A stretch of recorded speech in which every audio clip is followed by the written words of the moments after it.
Argumentation of excessive force used by police enforcement.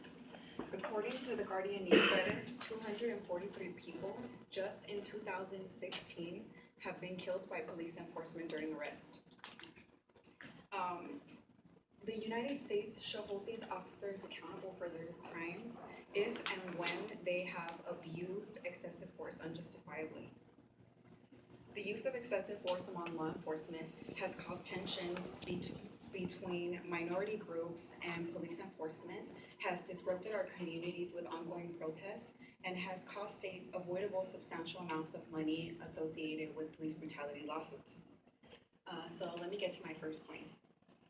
Unreasonable excessive force aimed at minority groups has caused tension between police enforcement and minority civilians.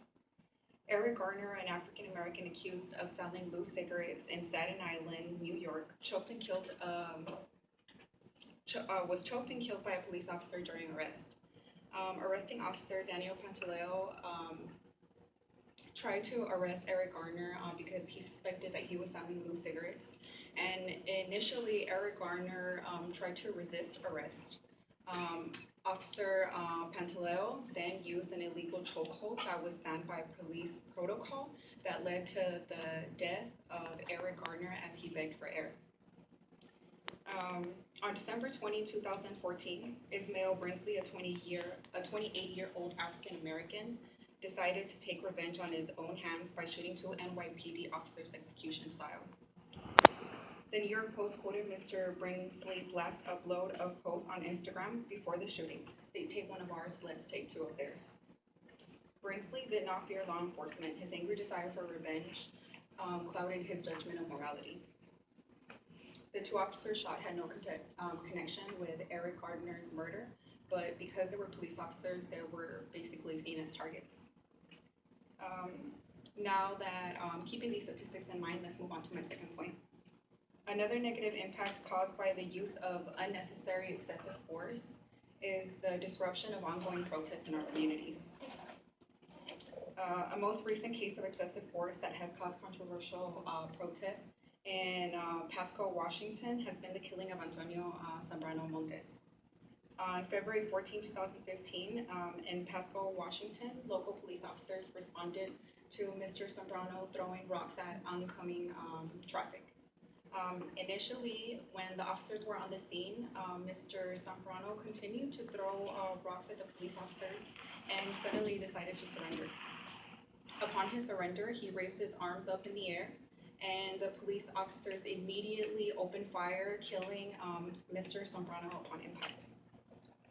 Several Mexican activists and concerned civilians were angered with the excessive force that was used to subdue Mr. Antonio Zambrano, and protests with signs demanding justice for Antonio Zambrano were overflowing the streets of Pasco, Washington. NBC News quoted a text taken from a letter by the Mexican consul in Seattle, written to the Pasco police chief, calling the shooting of Zambrano the unwarranted use of lethal force against an unarmed Mexican national. This is not good for the United States because if other organizations are taking notice that in the United States there's been excessive force more centered towards minority groups, then there's bound to be future conflicts. Lastly, excessive force does not only impact our social climax, but it impacts our economy, costing our states avoidable substantial amounts of money associated with police brutality lawsuits. On October 9, 2009, Champaign police officer Daniel Norbitz shot and killed 15-year-old Kiwanye A. Carrington while responding to a report of burglary. Kiwanye was trying to get into his aunt's house with his friend Jashawn C. Manning Carter, since he had been living there due to the death of his mother from pancreatic cancer. According to Manning Carter's witness testimony, another officer, other than the first two initial officers on the scene, threw Carrington onto the ground after he had been shot and fired and kicked him on the side before he died. Jashawn Manning Carter's filed a civil lawsuit against the city of Champaign, Illinois. And we believe it was murder. Sundiata Kita Jua, a professor of African American Studies in the University of Illinois, states, Even though 3 governmental entities found Kiwanye's death accidental and Deshaun Manning's civil suit was dismissed, the city paid his estate $470,000 for wrongful death. The police officers did not only fail to protect and serve, but did so while taking such drastic measures that they caused these families a lot of grief and cost the state of Illinois money. In conclusion, I hope I have provided you all with enough information on how excessive force negatively impacts our society as a whole.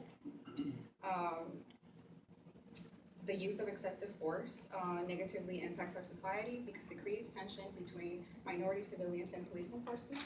It disrupts our communities with ongoing protests, and it also costs our states avoidable substantial amounts of money associated with police brutality lawsuits.